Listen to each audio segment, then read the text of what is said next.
I'm honored to have you here, so sit back, relax, and enjoy the show. Welcome aboard as we set sail on a journey through Glacier.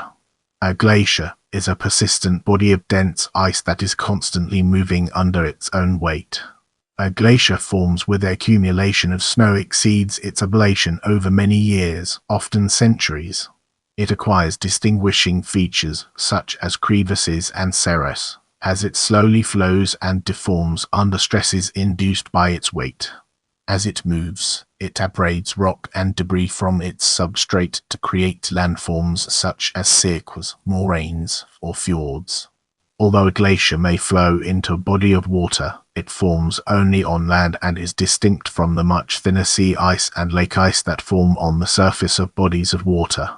On Earth, 99% of glacial ice is contained within vast ice sheets, also known as continental glaciers in the polar regions, but glaciers may be found in mountain ranges on every continent other than the Australian mainland, including Oceania's high-latitude oceanic island countries such as New Zealand. Between latitudes N and Rs, glaciers occur only in the Himalayas, Andes, and a few high mountains in East Africa, Mexico, New Guinea and on Zard-Kuh in Iran. With more than 7,000 known glaciers, Pakistan has more glacial ice than any other country outside the polar regions. Glaciers cover about 10% of Earth's land surface. Continental glaciers cover nearly 5 isthmi or about 98% of Antarctica's 5.1 isthmi, with an average thickness of ice 7,000 foot. Greenland and Patagonia also have huge expanses of continental glaciers. The volume of glaciers, not including the ice sheets of Antarctica and Greenland, has been estimated at 170,000. Glacial ice is the largest reservoir of fresh water on Earth, holding with ice sheets about 69% of the world's freshwater. Many glaciers from temperate, alpine and seasonal polar climates store water as ice during the colder seasons and release it later in the form of meltwater as warmer summer temperatures cause the glacier to melt, creating a water source that is especially important for plants, animals and human uses when other sources may be scant. However, within high-altitude and Antarctic environments, the seasonal temperature difference is often not sufficient to release meltwater. Since glacial mass is affected by long-term climatic changes, e.g., precipitation, mean temperature, and cloud cover, glacial mass changes are considered among the most sensitive indicators of climate change and are a major source of variations in sea level. A large piece of compressed ice, or a glacier, appears blue, as large quantities of water appear blue, because water molecules absorb other colors more efficiently than blue. The other reason for the blue color of glaciers is the lack of air bubbles. Air bubbles, which give a white color to ice, are squeezed out by pressure increasing the created ice's density. Our focus now turns to etymology and related terms, an important aspect of our discussion. The word glacier is a loanword from French and goes back, via Franco-Provençal, to the Vulgar Latin, derived from the late Latin, and ultimately Latin, meaning ice. The processes and features caused by or related to glaciers are referred to as glacial. The process of glacier establishment, growth and flow is called glaciation. The corresponding area of study is called glaciology. Glaciers are important components of the global criosphere. As we progress through this video, let's shift our attention towards classification by size, shape and behavior and uncover its hidden depths. Glaciers are categorized by their morphology, thermal characteristics, and behavior.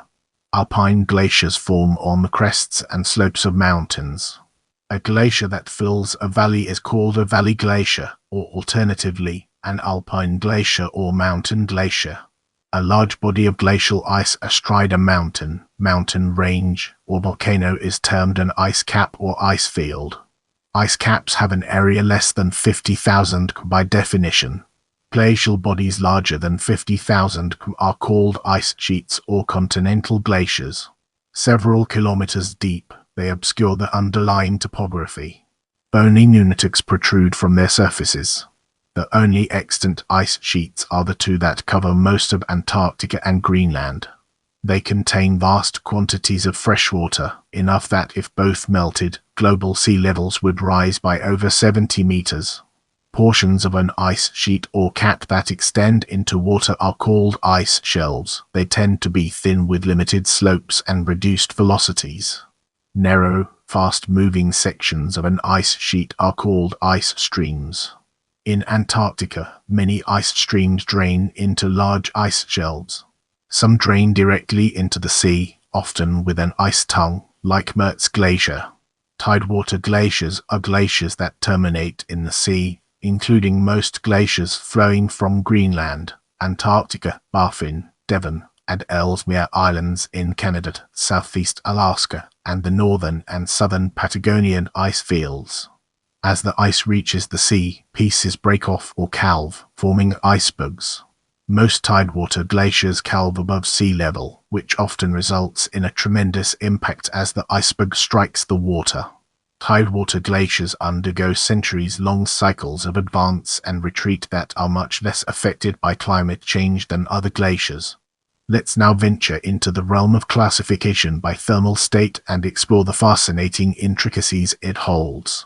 Thermally, a temperate glacier is at a melting point throughout the year, from its surface to its base. The ice of a polar glacier is always below the freezing threshold from the surface to its base, although the surface snowpack may experience seasonal melting. A subpolar glacier includes both temperate and polar ice, depending on the depth beneath the surface and position along the length of the glacier. In a similar way, the thermal regime of a glacier is often described by its basal temperature. A cold-based glacier is below freezing at the ice-ground interface and is thus frozen to the underlying substrate. A warm-based glacier is above or at freezing at the interface and is able to slide at this contact. This contrast is thought to a large extent to govern the ability of a glacier to effectively erode its bed, as sliding ice promotes plucking at rock from the surface below. Glaciers which are partly cold-based and partly warm-based are known as polythermal. Let's zoom in on formation and understand its implications. Glaciers form where the accumulation of snow and ice exceeds ablation. A glacier usually originates from a cirque landform, alternatively known as a corrie or as a typically armchair-shaped geological feature such as a depression between mountains enclosed by ice which collects and compresses through gravity the snow that falls into it. This snow accumulates and the weight of the snow falling above compacts it, forming of granular snow. Further crushing of the individual snowflakes and squeezing the air from the snow turns it into glacial ice. This glacial ice will fill the cirque until it overflows through a geological weakness or vacancy, such as a gap between two mountains. When the mass of snow and ice reaches sufficient thickness, it begins to move by a combination of surface slope, gravity, and pressure. On steeper slopes, this can occur with as little as of snow ice. In temperate glaciers, snow repeatedly freezes and thaws, changing into granular ice called firn. Under the pressure of the layers of ice and snow above it, this granular ice fuses into denser firn. Over a period of years, layers of firn undergo further compaction and become glacial ice. Glacier ice is slightly more dense than ice formed from frozen water because glacier ice contains fewer trapped air bubbles. Glacial ice has a distinctive blue tint because it absorbs some red light due to an overtone of the infrared OH stretching mode of the water molecule. Liquid water appears blue for the same reason. The blue of glacier ice is sometimes misattributed to Rayleigh scattering of bubbles in the ice. Now, let's dig deeper into structure and unveil the hidden treasures it holds within. A glacier originates at a location called its glacier head and terminates at its glacier foot, snout, or terminus. Glaciers are broken into zones based on surface snowpack and melt conditions.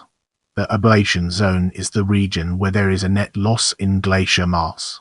The upper part of a glacier, where accumulation exceeds ablation, is called the accumulation zone. The equilibrium line separates the ablation zone and the accumulation zone. It is the contour where the amount of new snow gained by accumulation is equal to the amount of ice lost through ablation. In general, The accumulation zone accounts for % of the glacier's surface area, more if the glacier calves icebergs. Ice in the accumulation zone is deep enough to exert a downward force that erodes underlying rock. After a glacier melts, it often leaves behind a bowl or amphitheater-shaped depression that ranges in size from large basins like the Great Lakes to smaller mountain depressions known as cirques. The accumulation zone can be subdivided based on its melt conditions. 1. The dry snow zone is a region where no melt occurs, even in the summer, and the snowpack remains dry. 2. The percolation zone is an area with some surface melt, causing meltwater to percolate into the snowpack. This zone is often marked by refrozen ice lenses, glands, and layers. The snowpack also never reaches the melting point. 3. Near the equilibrium line on some glaciers, a superimposed ice zone develops. This zone is where meltwater refreezes as a cold layer in the glacier, forming a continuous mass of ice. 4. The wet snow zone is the region where all of the snow deposited since the end of the previous summer has been raised to 0 C. The health of a glacier is usually assessed by determining the glacier mass balance or observing terminus behavior. Healthy glaciers have large accumulation zones. More than 60% of their area is snow-covered at the end of the melt season, and they have a terminus with a vigorous flow.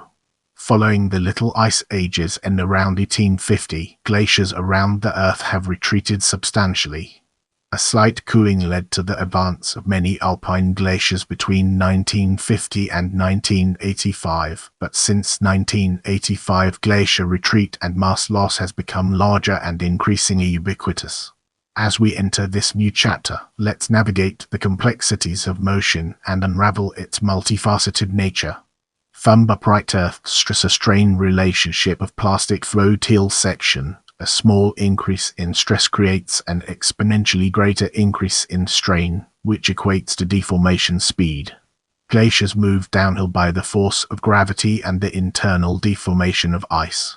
At the molecular level, ice consists of stacked layers of molecules with relatively weak bonds between layers. When the amount of strain deformation is proportional to the stress being applied, ice will act as an elastic solid. Ice needs to be at least thick to even start flowing, but once its thickness exceeds about 1/160th, stress on the layer above will exceed the interlayer binding strength, and then it'll move faster than the layer below. This means that small amounts of stress can result in a large amount of strain, causing the deformation to become a plastic flow rather than elastic. Then, the glacier will begin to deform under its own weight and flow across the landscape. According to the Guinea flow law, the relationship between stress and strain, and thus the rate of internal flow, can be modeled as follows. Can. Where. Equal shear strain flow rate. Equal stress. N equal a constant between typically 3 for most glaciers that increases with lower temperature. K equal a temperature-dependent constant. The lowest velocities are near the base of the glacier and along valley sides where friction acts against flow, causing the most deformation. Velocity increases inward toward the center line and upward, as the amount of deformation decreases. The highest flow velocities are found at the surface, representing the sum of the velocities of all the layers below.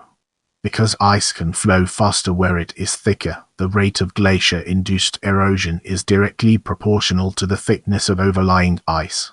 Consequently, pre-glacial low hollows will be deepened and pre-existing topography will be amplified by glacial action, while nunatics, which protrude above ice sheets, barely erode at all. Erosion has been estimated as 5 m per 1.2 million years.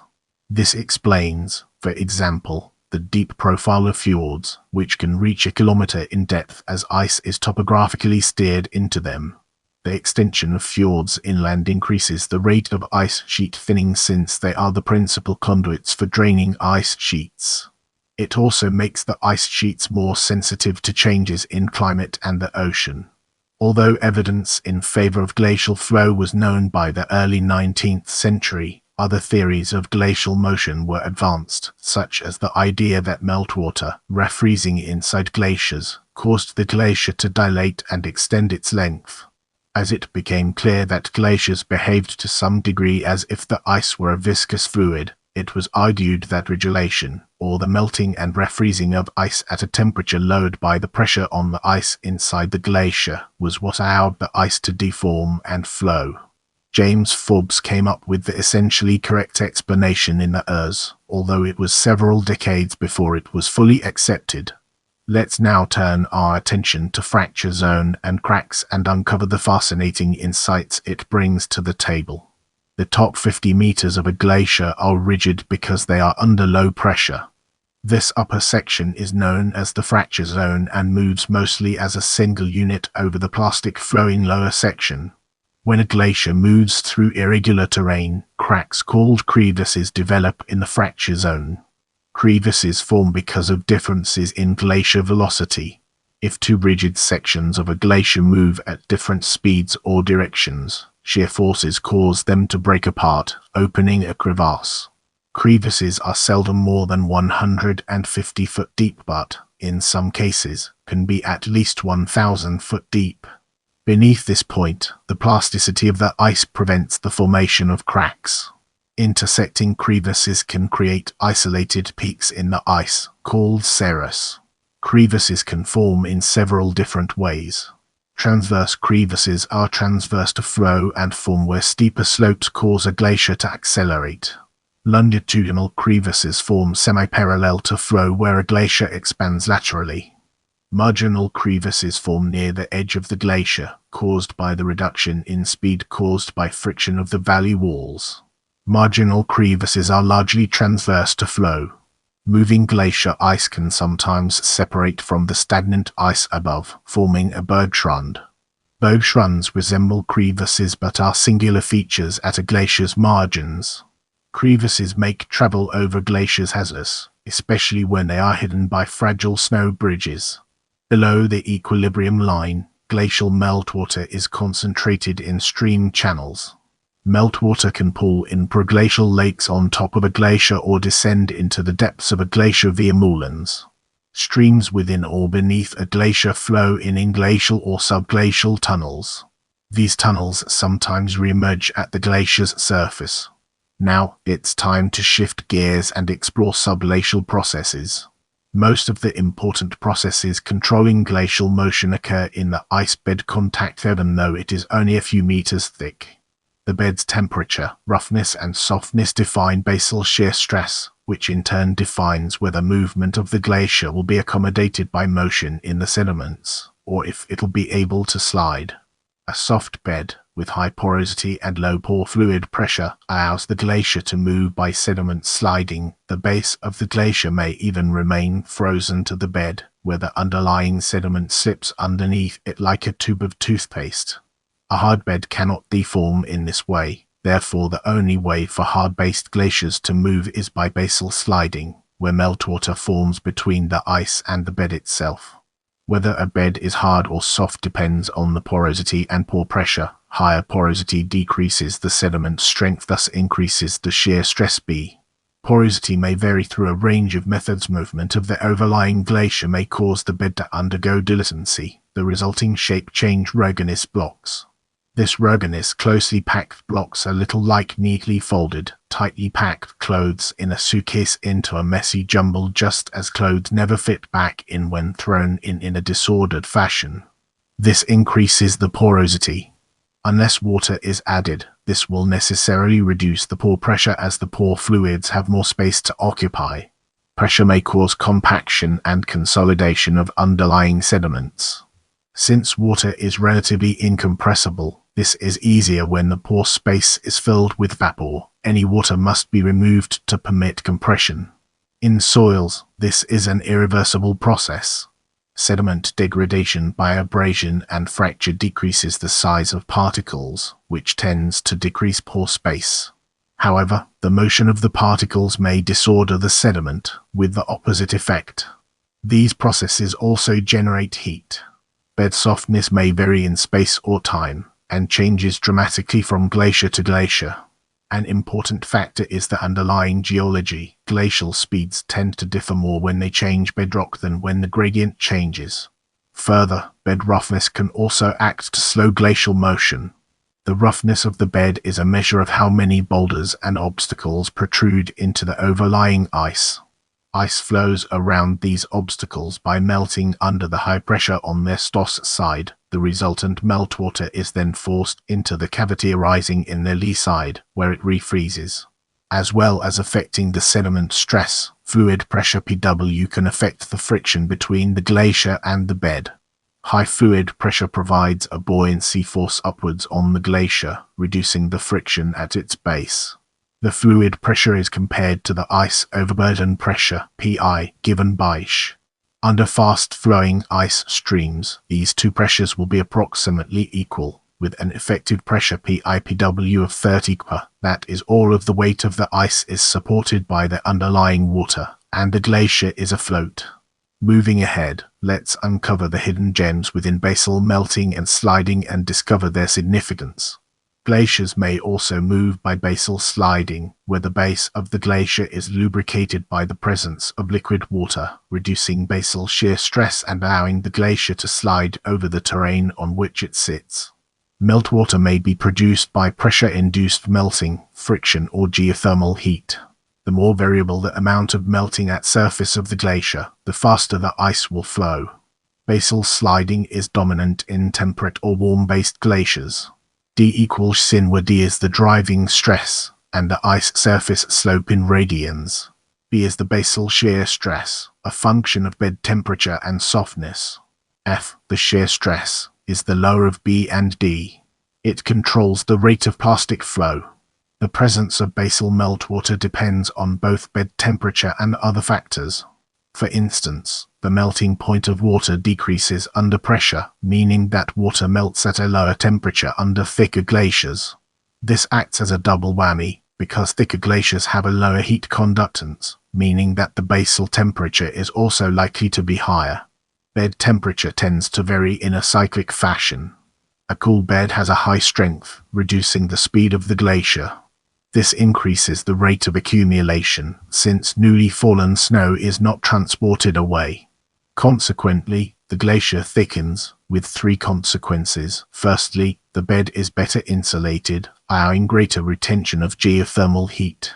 Secondly, the increased pressure can facilitate melting. Most importantly, D is increased. These factors will combine to accelerate the glacier. As friction increases with the square of velocity, faster motion will greatly increase frictional heating, with ensuing melting, which causes a positive feedback, increasing ice speed to a faster flow rate. Still, West Antarctic glaciers are known to reach velocities of up to 1 kilometer per year. Eventually, the ice will be surging fast enough that it begins to thin, as accumulation cannot keep up with the transport. This thinning will increase the conductive heat loss, slowing the glacier and causing freezing. This freezing will slow the glacier further, often until it is stationary, whence the cycle can begin again. The flow of water under the glacial surface can have a large effect on the motion of the glacier itself. Subglacial lakes contain significant amounts of water, which can move fast. Cubic kilometers can be transported between lakes over the course of a couple of years. This motion is thought to occur in two main modes. Pike flow involves liquid water moving through pipe-like conduits, like a subglacial river. Sheet flow involves motion of water in a thin layer. A switch between the two flow conditions may be associated with surging behavior. Indeed, the loss of subglacial water supply has been linked with the shutdown of ice movement in the Camp ice stream. The subglacial motion of water is expressed in the surface topography of ice sheets, which slump down into vacated subglacial lakes. As we progress through this video, let's now turn our gaze towards speed. The speed of glacial displacement is partly determined by friction. Friction makes the ice at the bottom of the glacier move more slowly than ice at the top. In alpine glaciers, friction is also generated at the valley's side walls, which slows the edges relative to the center. Mean glacial speed varies greatly but is typically around 1 meters per day. There may be no motion in stagnant areas. For example, in parts of Alaska, trees can establish themselves on surface sediment deposits. In other cases, glaciers can move as fast as 20 per day, such as in Greenland's Jakobshavnspa. Glacial speed is affected by factors such as slope, ice thickness, snowfall, longitudinal confinement, basal temperature, meltwater production, and bed hardness. A few glaciers have periods of very rapid advancement called surges. These glaciers exhibit normal movement until suddenly they accelerate, then return to their previous movement state. These surges may be caused by the failure of the underlying bedrock, the pooling of meltwater at the base of the glacier perhaps delivered from a supraglacial lake, or the simple accumulation of mass beyond a critical tipping point. Temporary rates up to 300 foot per day have occurred when increased temperature or overlying pressure caused bottom ice to melt and water to accumulate beneath a glacier. In glaciated areas where the glacier moves faster than 1 kilometers per year, glacial earthquakes occur. These are large-scale earthquakes that have seismic magnitudes as high as 6.1. The number of glacial earthquakes in Greenland peaks every year in July, August, and September, and increased rapidly in the Ers and Ers. In a study using data from January 1993 through October 2005, more events were detected every year since 2002, and twice as many events were recorded in 2005 as there were in any other year. Get ready for an enlightening exploration as we dig into a gibbs and understand its role in the broader context.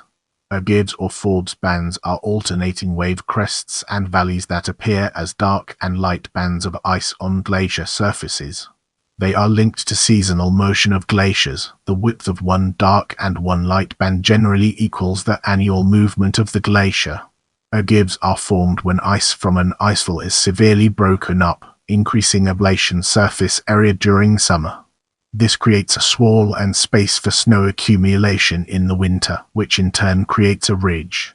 Sometimes gibbs consist only of undulations or color bands and are described as wave gibbs or band gibbs. As we venture forward, let's examine geography in detail and gain a deeper appreciation for its significance. Glaciers are present on every continent and in approximately 50 countries, excluding those Australia, South Africa that have glaciers only on distant subantarctic island territories. Extensive glaciers are found in Antarctica, Argentina, Chile, Canada, Alaska, Greenland, and Iceland. Mountain glaciers are widespread, especially in the Andes, the Himalayas, the Rocky Mountains, the Caucasus, Scandinavian mountains, and the Alps. Snezhnica Glacier in Pirin Mountain, Bulgaria, with a latitude of north, is the southernmost glacial mass in Europe. Mainland Australia currently contains no glaciers, although a small glacier on Mount Kosciuszko was present in the last glacial period. In New Guinea, small, rapidly diminishing glaciers are located on Puncak Jaya. Africa has glaciers on Mount Kilimanjaro in Tanzania, on Mount Kenya, and in the Rwenzori Mountains. Oceanic islands with glaciers include Iceland, several of the islands off the coast of Norway including Svalbard and Jan Mayen to the far north, New Zealand, and the subantarctic islands of Marion, Heard, Grand Terracogolan, and Bowbit. During glacial periods of the Quaternary, Taiwan, Hawaii on Monarchy, and Tenerife also had large alpine glaciers, while the Faroe and Crozet Islands were completely glaciated.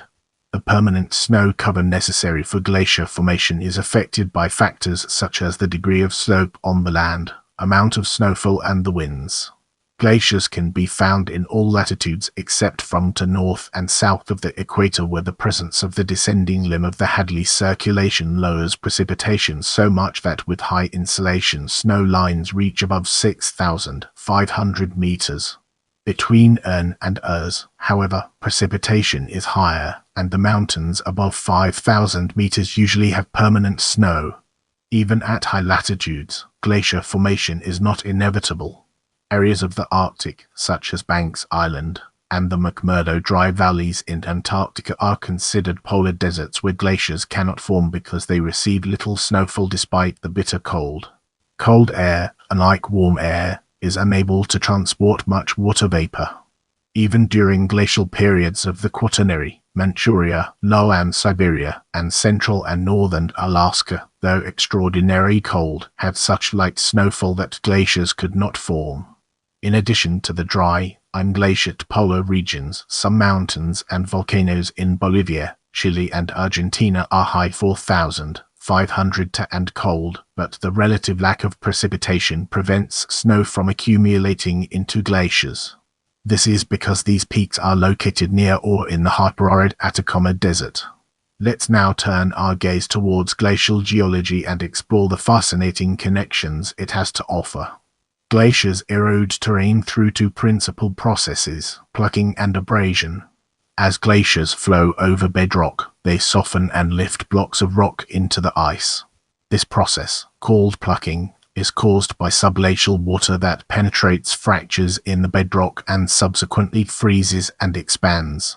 This expansion causes the ice to act as a lever that loosens the rock by lifting it. Thus, sediments of all sizes become part of the glacier's load. If a retreating glacier gains enough debris, it may become a rock glacier, like the Timpanogos Glacier in Utah. Abrasion occurs when the ice and its load of rock fragments slide over bedrock and function as sandpaper, smoothing and polishing the bedrock below. The pulverized rock this process produces is called rock flour and is made up of rock grains between 0.002 and 0.00625 m in size. Abrasion leads to steeper valley walls and mountain slopes in alpine settings, which can cause avalanches and rock slides, which add even more material to the glacier. Glacial abrasion is commonly characterized by glacial striations. Glaciers produce these when they contain large boulders that carve long scratches in the bedrock. By mapping the direction of the striations, researchers can determine the direction of the glacier's movement. Similar to striations are chatter marks, lines of crescent-shaped depressions in the rock underlying a glacier. They are formed by abrasion when boulders in the glacier are repeatedly caught and released as they are dragged along the bedrock. The rate of glacier erosion varies. 6 factors control erosion rate: velocity of glacial movement, thickness of the ice, shape, abundance and hardness of rock fragments contained in the ice at the bottom of the glacier, relative ease of erosion of the surface under the glacier, thermal conditions at the glacier base, permeability and water pressure at the glacier base. When the bedrock has frequent fractures on the surface, glacial erosion rates tend to increase as plucking is the main erosive force on the surface. When the bedrock has wide gaps between sporadic fractures, however, abrasion tends to be the dominant erosive form and glacial erosion rates become slow. Glaciers in lower latitudes tend to be much more erosive than glaciers in higher latitudes, because they have more meltwater reaching the glacial base and facilitate sediment production and transport under the same moving speed and amount of ice.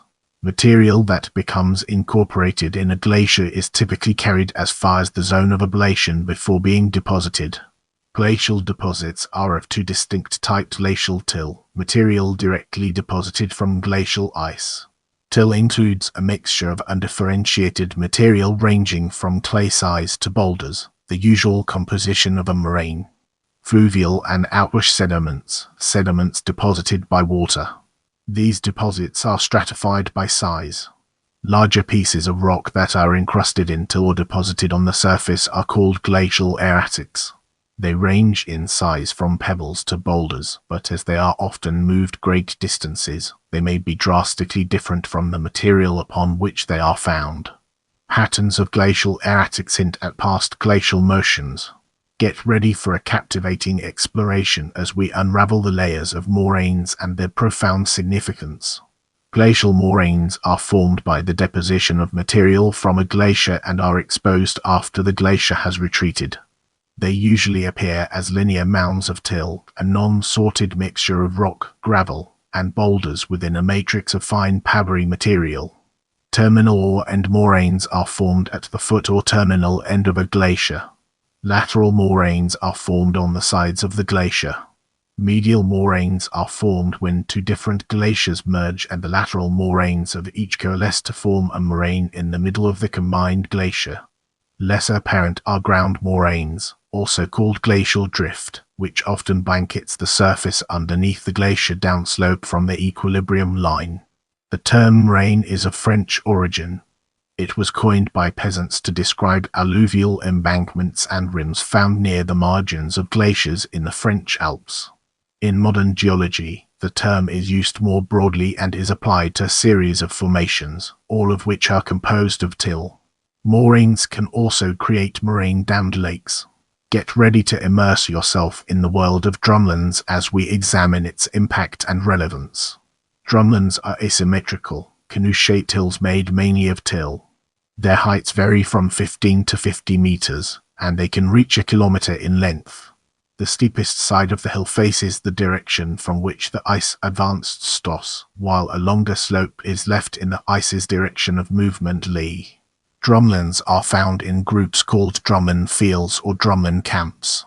One of these fields is found east of Rochester, New York. It is estimated to contain about 10,000 drumlins. Although the process that forms drumlins is not fully understood, their shape implies that they are products of the plastic deformation zone of ancient glaciers. It is believed that many drumlins were formed when glaciers advanced over and altered the deposits of earlier glaciers. In the upcoming portion, we'll be dissecting glacial valleys, cirques, and pyramidal peaks to gain a comprehensive understanding of its implications.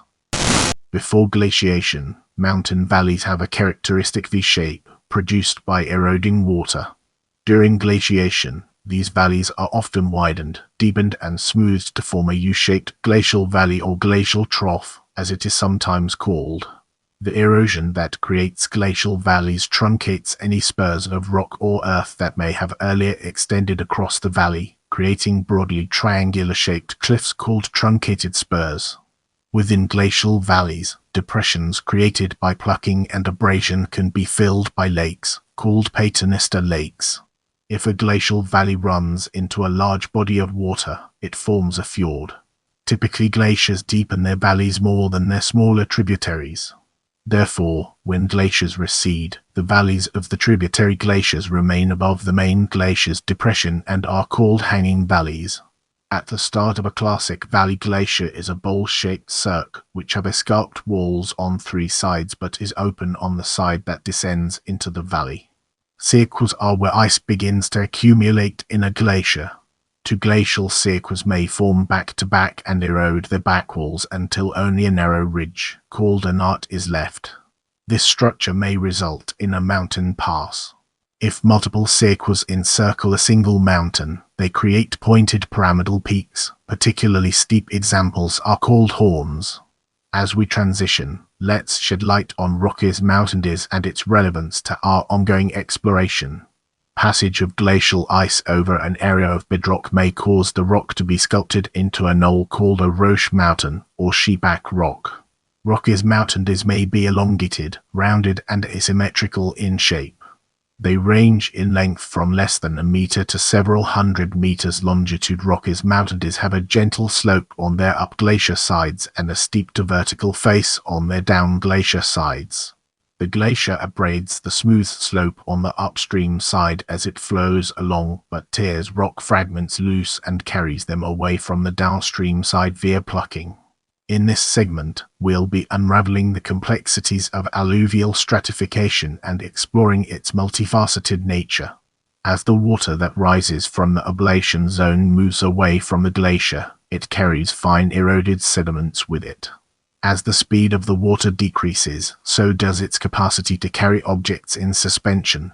The water thus gradually deposits the sediment as it runs, creating an alluvial plain. When this phenomenon occurs in a valley, it is called a valley train. When the deposition is in an estuary, the sediments are known as bay mud. Outwash plains and valley trains are usually accompanied by basins known as kettles. These are small lakes formed when large ice blocks that are trapped in alluvium melt and produce water-filled depressions. Kettle diameters range from 5 m to 13, with depths of up to 45 meters. Most are circular in shape because the blocks of ice that formed them were rounded as they melted. Moving ahead, Let's uncover the hidden gems within glacial deposits and discover their significance. When a glacier's size shrinks below a critical point, its flow stops and it becomes stationary. Meanwhile, meltwater within and beneath the ice leaves stratified alluvial deposits. These deposits, in the forms of columns, terraces and clusters, remain after the glacier melts and are known as glacial deposits. Glacial deposits that take the shape of hills or mounds are called kames. Some kames form when meltwater deposits sediments through openings in the interior of the ice. Others are produced by fans or deltas created by meltwater. When the glacial ice occupies a valley, it can form terraces or kames along the sides of the valley. Long, sinuous glacial deposits are called eskers. Eskers are composed of sand and gravel that was deposited by meltwater streams that flowed through ice tunnels within or beneath a glacier. They remain after the ice melts, with heights exceeding 100 meters and lengths of as long as 100 km. With that being said, let's now move on to lowest deposits. Very fine glacial sediments or rock flour is often picked up by wind blowing over the bare surface and may be deposited great distances from the original fluvial deposition site. These Aeolian lowest deposits may be very deep, even hundreds of meters, as in areas of China and the Midwestern United States. Katabatic winds can be important in this process. In the next portion, we'll be immersing ourselves in the realm of climate change and examining its broader implications. Glaciers, which can be hundreds of thousands of years old, are used to track climate change over long periods of time. Researchers melt or crush samples from glacier ice cores whose progressively deep layers represent respectively earlier times in Earth's climate history. The researchers apply various instruments to the content of bubbles trapped in the core's layers in order to track changes in the atmosphere's composition. Temperatures are deduced from differing relative concentrations of respective gases, confirming that for at least the last million years, global temperatures have been linked to carbon dioxide concentrations. Human activities in the industrial era have increased the concentration of carbon dioxide and other heat-trapping greenhouse gases in the air, causing current global warming. Human influence is the principal driver of changes to the criosphere of which glaciers are a part. Global warming creates positive feedback loops with glaciers. For example, in a albedo feedback, rising temperatures increase glacier melt, exposing more of Earth's land and sea surface which is darker than glacier ice, allowing sunlight to warm the surface rather than being reflected back into space. Reference glaciers tracked by the World Glacier Monitoring Service have lost ice every year since 1988. A joint study by the University of Graz, the French National Centre for Scientific Research, the Université de Fribourg and the University of Lausanne has shown that the flow velocity of glaciers in the Alps accelerates and slows down to a similar extent at the same time, despite large distances.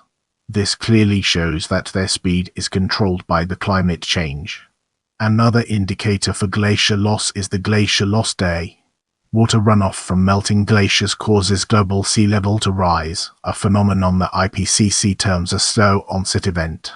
Impacts at least partially attributable to sea level rise include encroachment on coastal settlements and infrastructure, increase in populations inhabiting 100-year coastal flood zones, existential threats to small islands and low-lying coasts, declines in coastal fishery resources, losses of coastal ecosystems and ecosystem services, groundwater salinization, increased risks to coastal food and water security, and compounding damage from tropical cyclones, flooding, storm surge, and land subsidence.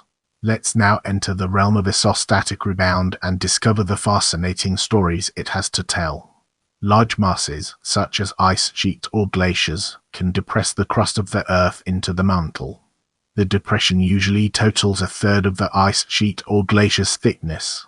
After the ice sheet or glacier melts, the mantle begins to flow back to its original position, pushing the crust back up. This post-glacial rebound, which proceeds very slowly after the melting of the ice sheet or glacier, is currently occurring in measurable amounts in Scandinavia and the Great Lakes region of North America. A geomorphological feature created by the same process on a smaller scale is known as dilation faulting. It occurs where previously compressed rock is allowed to return to its original shape more rapidly than can be maintained without faulting. This leads to an effect similar to what would be seen if the rock were hit by a large hammer. Dilation faulting can be observed in recently deglaciated parts of Iceland and Cumbria. Let's now venture into the realm of on other planets and explore the fascinating intricacies it holds. The polar ice caps of Mars show geologic evidence of glacial deposits. The South Polar Cap is especially comparable to glaciers on Earth. Topographical features and computer models indicate the existence of more glaciers in Mars past.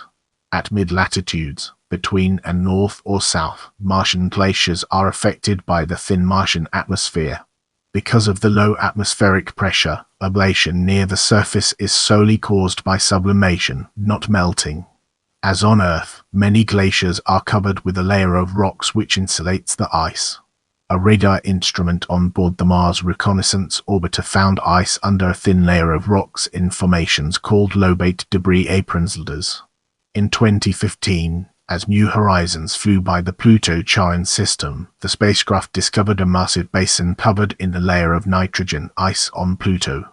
A large portion of the basin's surface is divided into irregular polygonal features separated by narrow troughs, interpreted as convection cells fueled by internal heat from Pluto's interior. Glacial flows were also observed near Sputnik Planish's margins, appearing to flow both into and out of the basin. In this chapter, we'll be shedding light on general references and its role in shaping our understanding. A less technical treatment of all aspects, with photographs and first-hand accounts of glaciologists' experiences. All images of this book can be found online. See web links. Glaciers Online, an undergraduate level textbook. A textbook for undergraduates avoiding mathematical complexities. A textbook devoted to explaining the geography of our planet. A comprehensive reference on the physical principles underlying formation and behavior. Thanks for being a part of this amazing journey. I can't wait to bring you more exciting content.